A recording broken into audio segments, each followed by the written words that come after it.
Müəllif İmam Bərbəhari rahimehullah buyurur ki: "Elhamdülillahi'llezî hadana lil-İslam." İslamı tapmaqla bizə hidayət verən, onunla bizi nemətləndirən və bizi ən xeyirli ümmət kimi çıxaran Allaha həmd olsun. Sevdiyi və razı qaldığı işlərə bizi müvəffəq etməsini istəyirik və sevmədiyi və qəzəbinə səbəb olduğu işlərdən də bizi qorumasını ondan istəyirik. Şeyx Salih Fovzan buyurur ki, müəllif kitabını Allaha həmd eləməklə başladı. Niyə görə? Sünnəyə əməl etmək üçün. Peyğəmbər sallallahu əleyhi və səlləm Allaha həmd edərdi və ona tərif edərdi. Xutbələrində, danışıqlarında. Və bu sələfin yoludur. Həmçinin sələflər kitab yazanda Bismillahirrahmanirrahim ilə başlayardılar. Yenə də Peyğəmbər sallallahu əleyhi və səlləm yoluna tabe olmaq üçün, sünnəsinə tabe olmaq üçün. Çünki Peyğəmbər sallallahu əleyhi və səlləm hökmdarlara məktub yazanda Bismillahirrahmanirrahim ilə başlayardı. Eləcə də Allah Subhanahu va Taala'nın kitabına, şərəfli kitabına, Quran-ı Kərimə iqtida eləmək üçün Elhamdülillahi Rabbil Alemin bu kəlmə ilə başladı. Və Peyğəmbər sallallahu əleyhi və səlləm xutbə verəndə İnnel hamdəlillah nəhməduhu və nəstəinuhu Allah həmd ilə başlayardı. Bilirsiniz, məşhur hədisdə Dəmadil Əzədi radiyallahu anhu bu xutbətül hac ilə İslamı qəbul edib. Dəmadil Əzədi ruqyə ilə məşğul idi. Ruqyə edirdi insanları. Məkkəyə gələndə Məkkənin bəzi səfehləri ona xəbər verir ki, bəs Muhammed məcnundur, dəli olub. O da deyir ki, mən o kişini görsəydim, buna ruqyə eləyərdim. Və gəlir Peyğəmbər sallallahu aleyhi və səlləmin yanına, deyir ki, ya Muhammed, mənə icazə ver, sən ruqyə eləyim. O bilsin ki, Allah mənim əmrimlə sənə şifa verəcək. Və Peyğəmbər sallallahu aleyhi və səlləm bunu eşidən kimi deyir ki, İnnel hamdəlillah nəhməduhu və nəstəinuhu mən yehdillahu fələ mudillələ və mən yudlil fələ hədiyələ. Əşhədu ən la ilahe illallah vahdahu la şərikə lə və ənə Muhammedən abduhu və rasuluhu əmmə bə'd.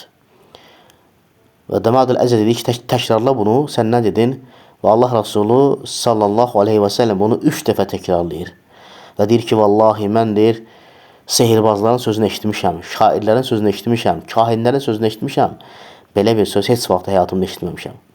Və İslamı qəbul edir. Müəllif də bu sünnəyə iqtida eləməsi birinci həmddən başladı. Əl-həmd nə deməkdir? Həmd yəni tərif. Allah azə və cəl tərif eləmək. Allah Subhanahu wa Taala adları ilə, sifətləri ilə, feilləri ilə tərifə layiqdir. Bütün təriflər ona məxsusdur. Mütləq şəkildə həmd Allaha məxsusdur. Sən misal üçün deyə bilməzsən ki, mən filan kəsə həmd edirəm. Deyə bilərsən ki, əşkuru filan kəsə təşəkkür edirəm. Amma filan kəsə həmd edirəm deyə bilməzsən. Çünki həmd bütünlüklə Allaha məxsusdur. Necə ki Allah təala buyurur ki, Elhamdülillahi Rabbil Alemin, həmd aləmlər Rabbim Allaha məxsusdur. Ər-Rahmanir-Rahim, rəhimli və mərhəmətli olan. Həmçinin başqa da buyurur ki, Elhamdülillahi'llezî xalaqas-semâvâti vel-arda və ceale'z-zulmâti ven-nur. Zülmətləri və nuru yaradan, yerləri və göyü yaradan Allaha məxsusdur həmd. Həmçinin başqa da buyurur ki, Elhamdülillahi fâtiris-semâvâti vel-ard. Yerləri, göyləri yoxdan yaradan Allaha həmd olsun. Ləfz-ü cəlaliyə gələndə Elhamdülillah, Allah kəlməsinə gələndə, Allah kəlməsi yəni ilah kəlməsindən götürülüb. Mənası ibadət olunan deməkdir. Bu kəlmə Allahdan başqasına, bu isim Allahdan başqasına aid edilə bilməz.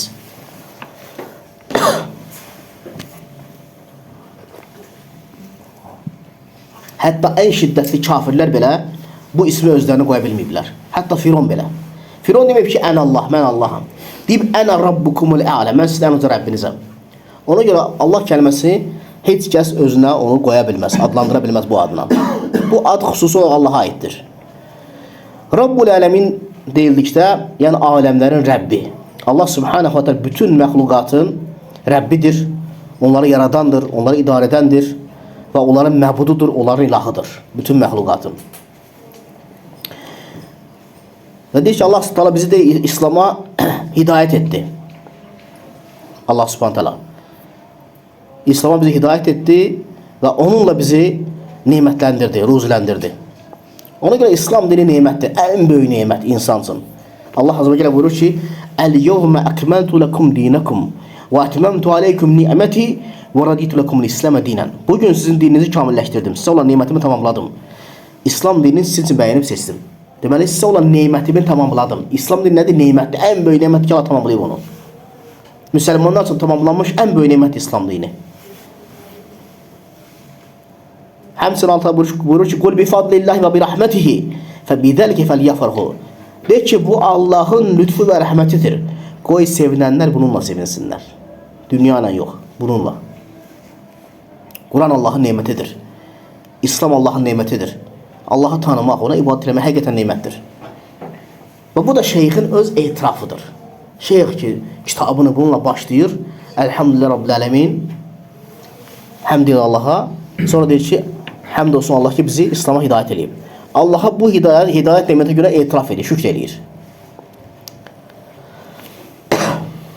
Və həmçinin deyir ki, وَمَنَّ عَلَيْنَ بِهِ və bizə lütf etdi Allah Subhanahu taala İslamı verməklə.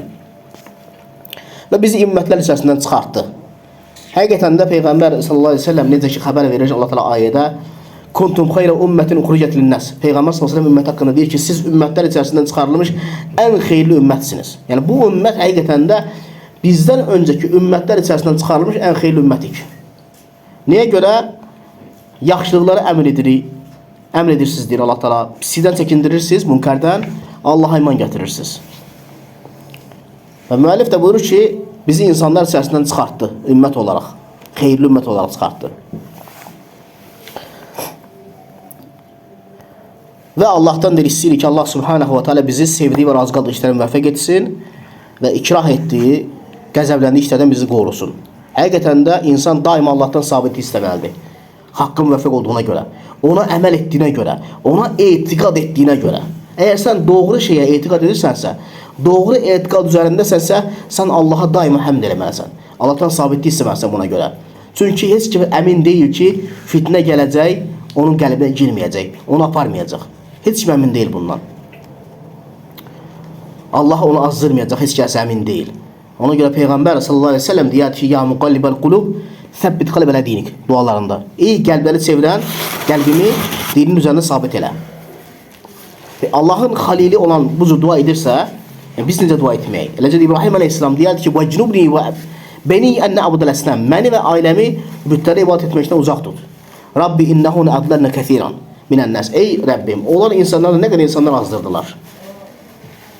İnsanın imanı hər dəfə gücləndikcə, hər dəfə artdıqca insan fitnələrdən qorxmalıdır. Ona görə imanda zəif insanlar qorxmaz. Deyər ki, mənə nə olacaq? Mənə nə deyəcək? İmanda zəif insanlar qorxmaz. İman artan insanlar, imanları güclənən insanlar həmişə qorxar ki, birdən fitnə gələr, birdən əməllərimiz zay olar. Heç kəs özünü təmizə çıxartmamalıdır. Əksinə Allahdan sabitlik istəməlidir ki, gözəl sonluq üzərində bu dini tamamlasın və pis sonluqdan qorxmalıdır. Və buyurur ki, Allah Subhanahu taala istəyir ki, bizi qəzəbinə gələcək və xoşlamadığı şeylərdən bizi qorusun. Həmçinin də insan yenə də sözdə, əməldə, etiqadlarda Allahdan istəməlidir ki, Allahın qəzəbinə gələcək. Allahın xoşlamadığı əməllərə düşməkdən, etiqadlara düşməkdən, sözləri deməkdən Allah onu qorusun. Həqiqətən də Allah müvəffəq edəndir və hidayət edəndir. İnşallah bununla tamamlayırıq. Subhanakallahumma bihamdik, əşhədu an la ilahe illə ente, əstəğfiruka və etûbü ileyk.